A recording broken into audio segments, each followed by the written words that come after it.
What would you do if you visited your ex's grave for the first time in 18 years and saw a girl who looked exactly like you? The millionaire never visited her grave, not once in 18 years, but the day he finally did, he saw a girl standing there in a white blouse, one who looked exactly like him. She whispered 4 words that shattered everything he thought he knew: "She was my mother." What came next unraveled the biggest secret of his life. Andrew Lawson had always been good at avoiding the past. He didn't dwell on memories or look back over his shoulder. That was how he'd built an empire: forward, always forward. He ran his life like a strategy game, calculated, controlled, impenetrable, and for 18 years, it had worked. 18 years of headlines, mergers, private jets, and a reputation so precise it was almost myth. But there was one place he had never gone, not once, not even out of curiosity: a quiet cemetery on the outskirts of the city where someone who once meant everything to him was buried beneath a name carved in stone. What made him finally face the past he'd buried for nearly 2 decades, and what shocking truth awaited him there? Stay tuned with Black Struggles to find out. He hadn't been there when they lowered her into the ground. He hadn't sent flowers, he hadn't written a eulogy. He'd done what he did best: vanished behind work, ambition, silence. Cassandra Reeves had died in 2006, and Andrew had sealed that grief inside like a locked vault for the world. She became a forgotten chapter for him. She was a ghost he never dared face. But something about this summer morning was different. Maybe it was the way the air felt too still, or how the sky looked too bright for the heaviness in his chest. Maybe he was just tired of pretending. Whatever the reason, he found himself behind the wheel of his own car, driving without telling anyone where he was going. No driver, no assistant, no suit, just a man finally making a visit he should have made long ago. The cemetery was nearly empty. Grass gently swayed in the breeze, and the path curved between rows of headstones, each one with its own quiet story. He hadn't needed directions, he knew exactly where she was. He walked without hurry, his footsteps steady but slow, like each one took something out of him. Her grave was simple: a small white stone with her name, birthdate, and the year she left the world. No epigraph, just her name, Cassandra Reeves, and a silence that settled over him like dust. He stood there for a long time, not knowing what to say, not even sure why he came. Then he saw her, a girl, maybe 17 or 18, standing just a few steps away. She wore a white blouse, loose around the shoulders, her dark hair falling down her back in soft waves. She wasn't crying, she was just there, still, focused. She knelt to adjust a bouquet of wildflowers resting at the base of the stone, then placed her hand gently on the top of the marker as if it were familiar, intimate. Something in Andrew's chest tightened. When she turned and looked at him, it hit harder than any business loss, harder than betrayal or heartbreak or regret, because he wasn't just looking at a stranger, he was looking at someone with his eyes. She stared at him, her gaze calm but curious, and for a moment, time stopped. Andrew couldn't move, he couldn't speak. His world, so tightly built, so carefully preserved, cracked like glass under pressure. And then she spoke. Her voice was soft but firm: "She was my mother." It didn't register at first. The words floated in the air between them, and Andrew tried to make sense of them, as if his brain refused to connect the pieces. He opened his mouth to say something, anything, but she had already turned away. She walked down the path with a kind of peace that made the moment feel even more unreal, and he was left standing at a grave he had avoided for nearly 2 decades. Staring after a girl who looked just like him. He didn't know her name, he didn't know where she lived, what she believed, or what she had been told, but he knew one thing with absolute certainty: that girl was his. Andrew didn't remember walking back to his car, he didn't remember the gravel crunching under his shoes or the way the summer heat clung to his skin. His mind was a blur of fragmented thoughts and impossible realizations looping on the same image over and over: the girl's face, her voice, the calm way she said the words. "She was my mother." It echoed inside his chest with the weight of a truth he hadn't even begun to understand. He sat behind the wheel for nearly an hour, unmoving, staring at the steering wheel as if it might provide an answer. He couldn't drive away, not yet, not until he knew what any of this meant.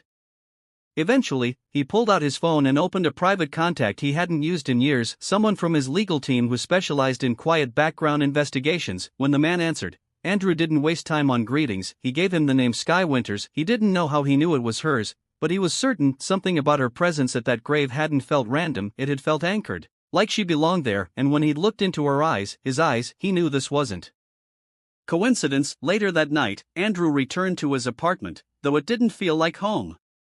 The skyline through his windows glittered like always, but there was a sharp emptiness in it now, as if something had shifted in the structure of the world, and he was just beginning to notice the cracks. He poured himself a glass of scotch, but it sat untouched on the counter while he stood at the window replaying the scene at the cemetery. In his mind, he remembered Cassandra's smile, her laugh, the way she used to hum when she was nervous, and then he thought of what she must have carried alone.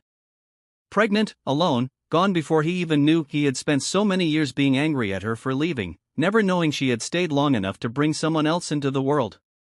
The next morning, his investigator called. The girl's name was indeed Sky Winters, 18 years old, born in late summer, just a few months after Cassandra's accident, raised in a small town outside the city by a woman named Sarah Winters, who had officially adopted her as an infant. No record of the father, no public custody battle, no newspaper stories, just a quiet life, private school, honors student, talented in music, planning to study composition. There were no red flags, no hidden scandals, just a girl living a life she had been given, entirely unaware that her very existence was about to upend someone else's. Andrew didn't hesitate. He needed to see her again, not through a file, not through photographs, in person, but he also knew that showing up at her door uninvited would only raise more questions, maybe even fear, so he called in a favor from a friend who sat on the board of a nearby arts college where she had recently applied. With a few quiet calls, he learned that she spent her afternoons volunteering at a local youth center, teaching kids how to play piano. She hadn't listed it on any application. It was something she did on her own that said more to him than anything else in her file. The next day, he walked into the center just before sunset, dressed simply, no tailored suit, no security detail, no watch worth more than most people's rent. He wanted to be no one, just a man looking for answers. She was there, sitting at a dusty upright piano surrounded by children. Her back was straight, her fingers moving gently over the keys, guiding a small boy through a clumsy rendition of Twinkle, Twinkle, Little Star. She looked at home there, focused, alive. He waited until the children had been picked up, and she was gathering her things. When she noticed him, her eyes narrowed slightly with recognition, but not fear, just curiosity. "You followed me," she said. "It wasn't an accusation, just a fact. I had to." Andrew replied quietly, "I think you know why."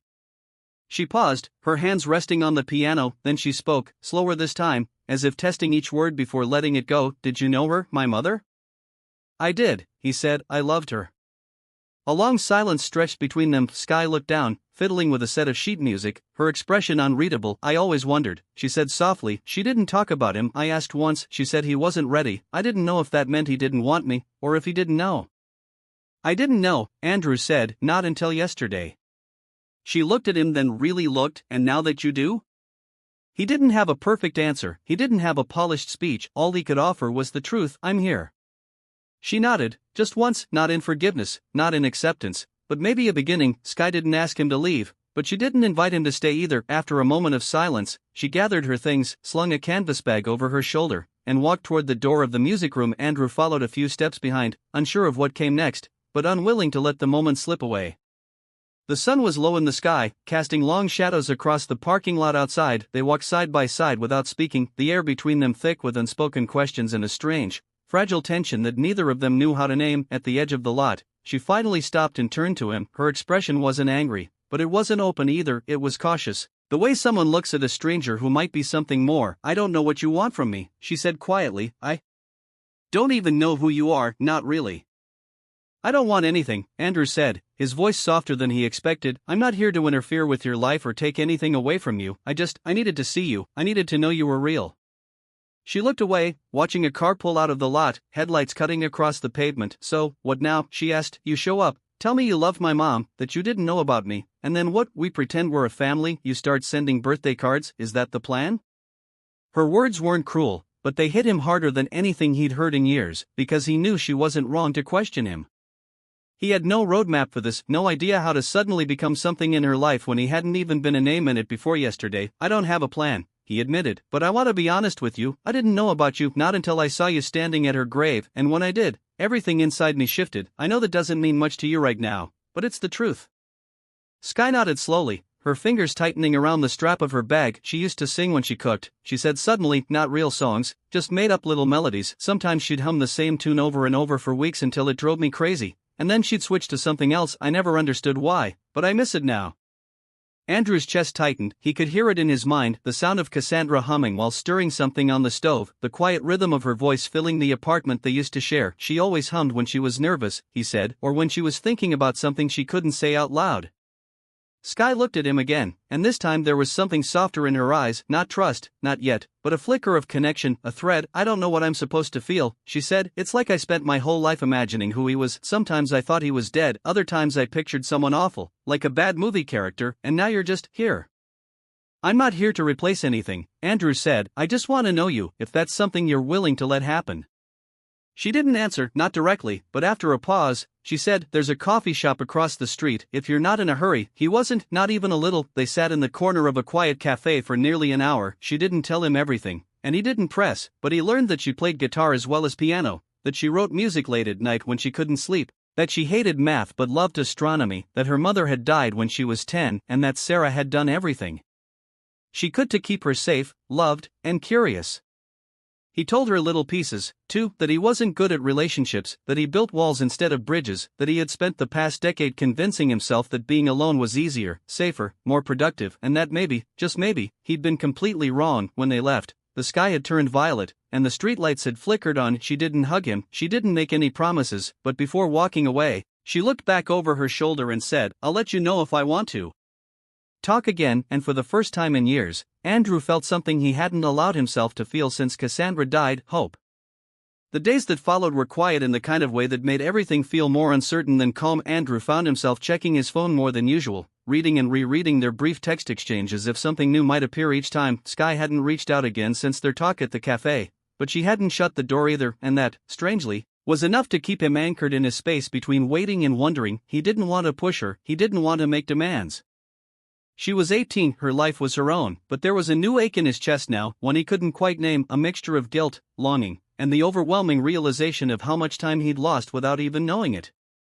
He started waking up earlier, but not for meetings. His usual routine of back-to-back calls and filtered assistance felt hollow, and for the first time, he handed over entire blocks of his calendar to Monica with a simple request: make room. He didn't know what for, just that his days needed air now, and not just deadlines. Late one afternoon, he drove back to the small town where Sarah and Sky lived. He didn't tell anyone, he didn't even know if he'd stop the car, but something about being closer helped him think. He ended up parked outside a modest white house with a narrow porch and faded green shutters. It was quiet, peaceful, there were flower pots along the steps and a wind chime that clinked gently in the breeze.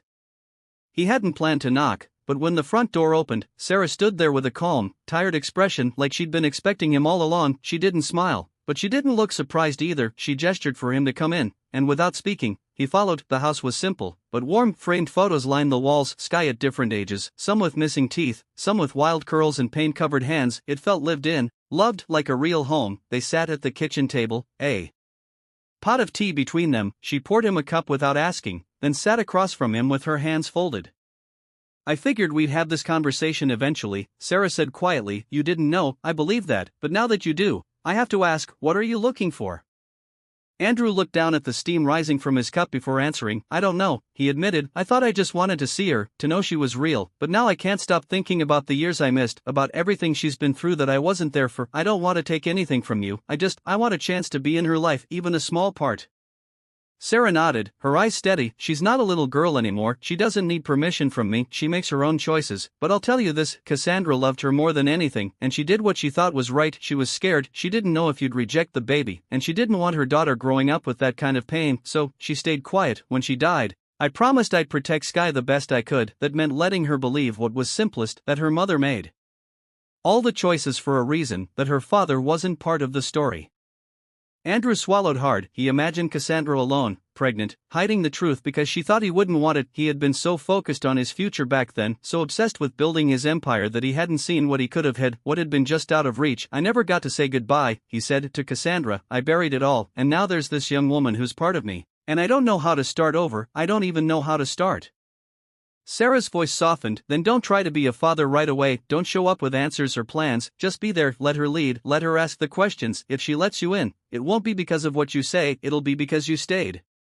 The word stayed with him even after he left, driving back through dusk and into darkness. He didn't text Sky that night, but he wrote a message he didn't send, a message that said he was proud of her, even if he had no right to be yet, that he hoped one day she'd share her music with him, that he missed someone he'd only just begun to know. He deleted it before hitting send, but something had shifted. The silence between them didn't feel like distance anymore, it felt like the beginning of trust. 3 weeks passed before Sky reached out again. It came as a short message on a Sunday evening, long after Andrew had given up checking his phone with any real hope. The text simply read, "Would you come to my recital?" It was followed by a time, a location, and nothing else. No greeting, no emoji, no explanation, and yet, Andrew stared at the message for almost 5 minutes before answering, "Yes, I'll be there." It was the first invitation she'd offered him to be part of her world, and he treated it with the quiet weight of something sacred. The recital was being held in a small performance hall attached to the town's community college. He arrived early and sat near the back, not wanting to seem like he was pushing his way forward into something that wasn't yet his. The room was modest but filled with warmth, folding chairs lined in neat rows, a grand piano on stage, and a small printed program that listed Sky as the third performer of the evening. Her name sat simply between two others, unbolded, without fanfare, just Sky Winters, original composition. As the lights dimmed and the first student walked out to play, Andrew couldn't stop glancing down at her name, reading it again and again as if it would help him understand her better. It struck him then that he didn't know what kind of music she loved, he didn't know who her favorite composer was or how long she'd been writing songs. These small pieces of her life were still a mystery, and he hated how much of her past he'd already missed. When she finally walked out onto the stage, dressed in a simple black dress with her hair pulled back, he felt his breath catch in his throat. She looked calm, composed, but her fingers fidgeted slightly at her sides. She sat at the piano without looking at the audience and took a deep breath before playing. The first note was soft, hesitant, almost like a whisper, then came the second, and the third. The melody unfolded gently at first, a slow cascade of chords that felt like rain on glass. It was haunting and delicate and painfully beautiful. There was sadness in it. Yes, but there was also resilience, like the sound of someone learning to speak again after years of silence. Andrew didn't realize he was holding his breath until the final note faded, and the room erupted into applause. Sky stood, nodded politely, and walked off stage with the same quiet grace she'd entered with. She didn't look at the crowd, she didn't look for him, but he clapped anyway, harder than anyone else in the room. After the recital ended, he waited near the exit, unsure if she would come find him, or if this had simply been a test to see if he would show up at all. She emerged from the dressing area 20 minutes later, her coat slung over her arm, and stopped when she saw him. "You came," she said, her tone somewhere between surprise and relief. "Of course I did," he replied. They stood in silence for a moment while the last of the audience trickled out around them. Then she handed him a folded piece of paper. It was the sheet music to the song she'd just played. At the top, in pencil, she had written, "What I never said." He looked down at the page, stunned. "I wrote it last year," she said, "before I knew who you were. I didn't know why I wrote it then, I do now." Andrew's voice was barely audible. "It was beautiful. I wasn't sure if I wanted you there," she admitted, "but I'm glad you came." He nodded slowly. "I'm glad you let me." They walked out into the cool night air together. He didn't reach for her hand, didn't try to fill the silence with meaningless talk. He let her lead. That had been Sarah's advice, and now he understood what she meant. Let her guide the steps, because everyone she offered was a gift. As they reached her car, Sky stopped and looked up at him. "I'm not ready for everything," she said, "but maybe I'm ready for something." He smiled, not wide, not triumphant, just a quiet curve of the lips that meant everything. "Something is more than enough." She nodded, got into her car, and drove away, and Andrew stood there in the parking lot, holding the sheet music to a song written before she ever knew his name, knowing that somehow, against every odd, this was how their story had begun. Sky didn't text again for a week, but Andrew didn't take it as rejection. He understood now that her silence wasn't a wall, it was space, a way of processing. She moved carefully through her emotions, like someone who had spent years learning not to get too attached to what she couldn't count on. He didn't blame her, she had every right to be cautious with him. He had shown up out of nowhere, carrying a past she never asked for and a truth that had shifted the way she saw her own reflection. So he waited, not because he had to, but because she was worth waiting for. During that week, Andrew found himself thinking about her constantly. He tried to stay busy, returning to work and handling the essentials, but everything that used to feel urgent now seemed distant. Board meetings felt more like noise. Deals he once would have fought for with sharp teeth now left him hollow. Something inside him had reoriented, and no one around him really understood it. Monica noticed. Of course, she had been with him long enough to read his moods before he even voiced them. "You're quieter than usual," she said one afternoon as they reviewed logistics for a potential expansion. "Different." Andrew looked up from the table, considering how to respond. "I think I just finally realized that what I'm building doesn't mean anything if I have no one to share it with." Monica raised an eyebrow. "Is this about her?" He didn't answer directly, he just nodded once, and she let it be. 2 days later, he received a message from Sky. It was brief, but this time it came with something more than words, a photo. She had taken a picture of the piano at her old high school's auditorium, dusty, a few chipped keys, but clearly loved. The message underneath read, "I used to stay after class to practice on this when I didn't want to go home, thought you'd get why." Andrew stared at the image for a long time, running his thumb over the screen like he could reach through it. She was giving him pieces now, small ones, yes, but pieces nonetheless. He replied with a photo of his old turntable, the one Cassandra used to tease him about for being too sentimental, and scratched beneath it, he wrote, "She used to play records in the morning, Nina Simone, Joni Mitchell, sometimes I just let it run without turning up the volume. I still do. She didn't answer right away, but the next day she sent him a voice memo, just a short recording of a melody she was working on, no lyrics, just soft chords on the guitar and a humming line that wrapped around itself. Like thread, he listened to it 5 times in a row, each time hearing something different. There was a sadness in it, but not defeat. It sounded like the beginning of something being rebuilt. That weekend, she asked if he'd meet her for lunch, not coffee, not just a quick check-in lunch. It was a subtle shift, but he felt it immediately when he arrived at the small cafe she'd chosen, a place near a bookstore, tucked away behind blooming hedges. She was already there, waiting outside with her hair in a loose braid and a book clutched under one arm. He smiled as he approached, but didn't rush. She didn't like being overwhelmed, and he respected that. They sat at a quiet table near the window. She ordered tomato soup and a grilled cheese. He got the same just to make her smirk. It worked. They talked about normal things, music she liked, professors she didn't, the strange way time moved during winter in small towns. Then, without warning, she looked up at him and said, "Do you think she would have told me eventually if she hadn't died?" He didn't flinch. "Yes, she would have told you. I think she was trying to protect both of us in the only way she knew how." Sky nodded slowly. She was good at that, at keeping things safe, even if it meant hurting herself. "She was," he said, his voice catching more than he wanted. "She protected me more than I deserved." Sky leaned back in her chair, sipping her drink. "Sometimes I think I'm a little like her, but other times I wonder if I'm more like you." Andrew's heart tightened at that. "I hope you're the best of both of us." She looked at him thoughtfully. "I think I might be, but I still have a lot to figure out." "We can figure it out together," he said gently, "one step at a time." She didn't say yes, but she didn't say no. When they left the cafe, the air had turned crisp, and she walked beside him without needing space between them. Just as they reached her car, she turned and handed him the book she'd been holding all along. It was a worn poetry collection with notes scribbled in the margins. Inside the cover, she had written just 2 words, "Keep this." He didn't ask why. He didn't have to. It was her way of letting him in, not with grand declarations, but with something real, something earned. And for the first time in a long time, Andrew Lawson felt like he belonged somewhere again. Winter arrived slowly that year, as if the season itself was hesitant to disturb the quiet rhythm Sky and Andrew had begun to build. Their meetings had become regular, but unspoken in schedule. Sometimes it was a shared lunch, other times it was just a few exchanged messages or voice notes about a new melody she was working on, or a photo he'd found of Cassandra smiling in an old sunlit apartment.